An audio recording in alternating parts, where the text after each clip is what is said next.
Gold, trusted gold buyers. మీరు తాకట్టు పెట్టిన బంగారాన్ని విడిపించి ఈ రోజు ఉన్న మార్కెట్ ధరకు కొనబడును.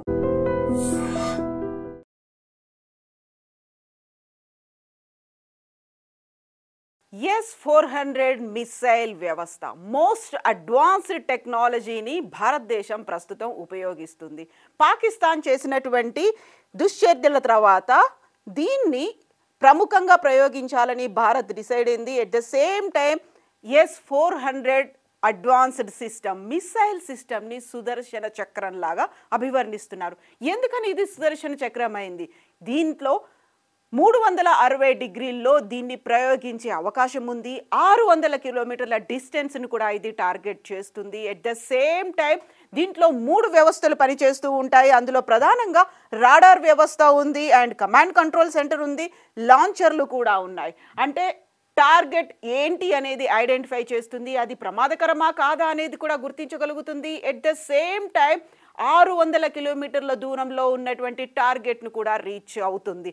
ఇక్కడ ఫైటర్ జెట్లు కావచ్చు, డ్రోన్లు కావచ్చు, హెలికాప్టర్లు కావచ్చు, మిసైల్స్ కావచ్చు, దేనినైనప్పటికీ ఢీ కొనగలిగేటువంటి సత్తా ఉంది. వాటిని కూల్చివేస్తుంది S-400.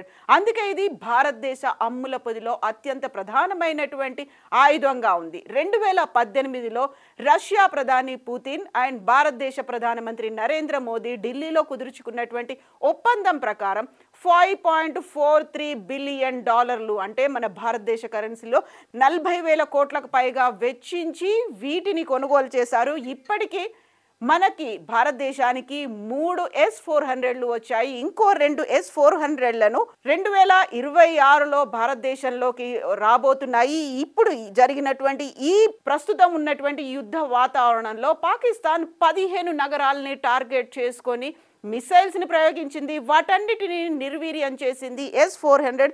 ఇందులో ప్రధానంగా ఈ S-400 చేసేది డిటెక్షన్, ఎక్కడి నుంచి ఏ స్థాయిలో ఎలాంటి వెపన్స్ అనేవి వస్తున్నాయి, మిసైల్స్ వస్తున్నాయా, డ్రోన్స్ వస్తున్నాయా, వీటన్నింటినీ ఐడెంటిఫై చేయగలిగేటువంటి అతిపెద్ద వ్యవస్థ ఉంది. రిమెంబర్ 600 కిలోమీటర్ల దూరంలో ఉన్నటువంటి దాన్ని కూడా శత్రు విమానాలని, డ్రోన్లని, వీటన్నిటిని కూడా ఐడెంటిఫై చేస్తుంది.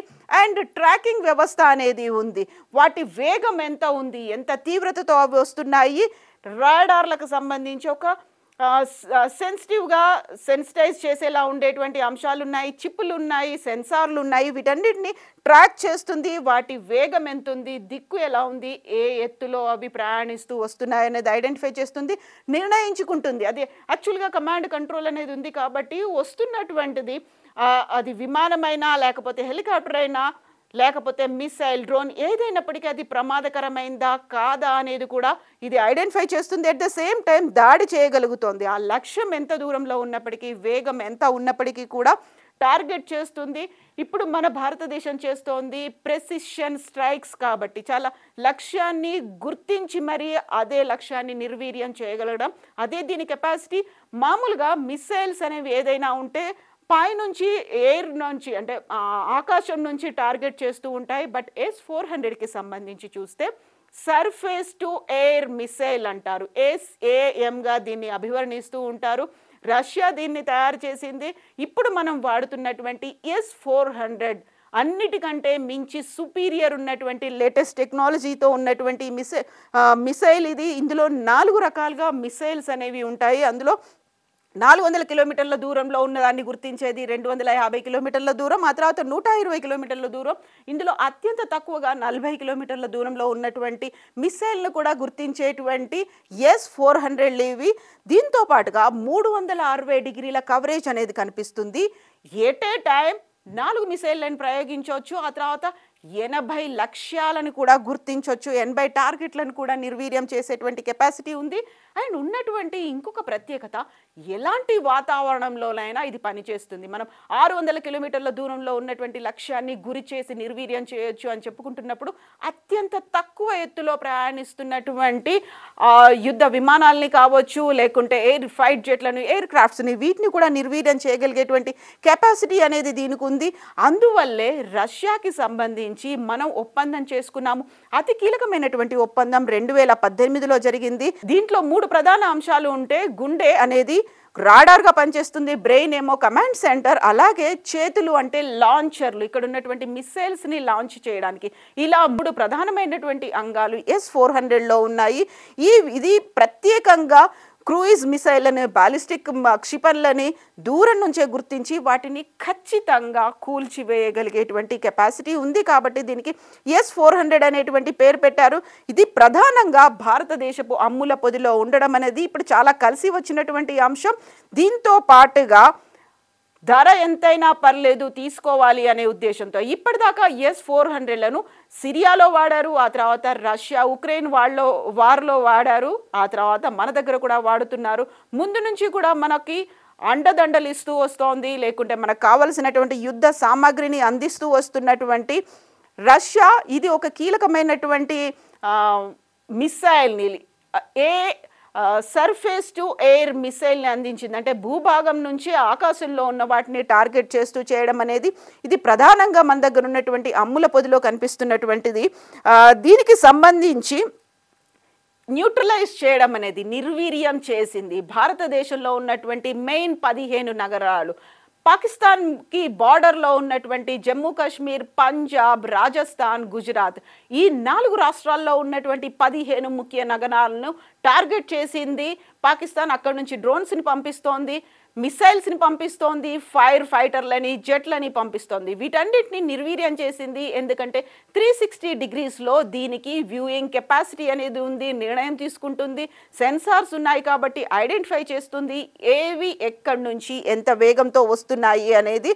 సో దీనికి తోడు మన దగ్గరే ఉన్నటువంటి స్పైడర్, ఆకాష్ ఇవన్నీ కూడా అడిషనల్గా మన ఆర్మీకి యాడ్ అవుతున్నటువంటి పరిస్థితి ఉంది. వీటన్నిటిని చాలా టార్గెటెడ్గా ప్రెసిషన్ స్ట్రైక్ కాబట్టి టార్గెటెడ్గా అదే పాయింట్ని గురి చూసి దాడి చేసి వాటిని కూల్చేయడం, నిర్వీర్యం చేయడం అనేది. సో ఇది ప్రధానంగా మన డిఫెన్స్ సిస్టానికి ఒక అడిషనల్గా భారతదేశ అమ్ముల పొదిలో నిలిచింది. సో ఇప్పటిదాకా మనం చూస్తున్నటువంటి ఈ వీడియో అంతా కూడా చాలా క్లియర్గా ఎక్స్ప్లెయిన్ చేస్తోంది మొత్తానికి మన దగ్గర ఉన్నటువంటి సిస్టమ్ అనేది ఎలా పనిచేస్తోంది.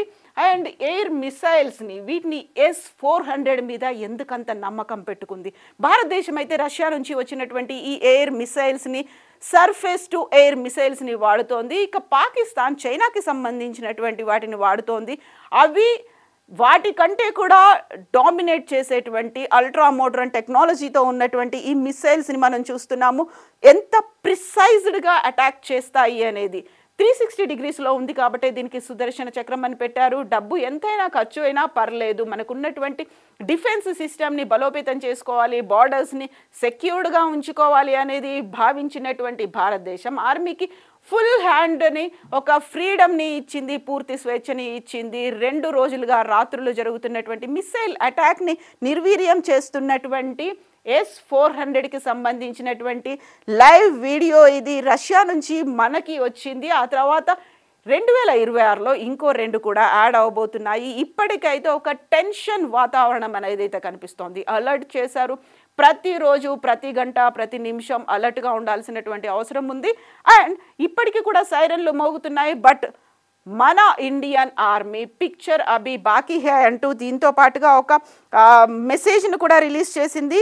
అండ్ వాళ్ళు చేసినటువంటి ప్రెసిషన్ స్ట్రైక్ ఎలా ఉంది అనే దానికి సంబంధించి కూడా Indian army chief Manoj Naravane ఆధ్వర్యంలో ఈ ఆపరేషన్ అనేది జరుగుతోంది. త్రివిధ దళాలకి సంబంధించి మార్నింగ్ నుంచి కూడా రక్షణ శాఖ మంత్రి ఆధ్వర్యంలో మీటింగ్ అనేది జరిగింది.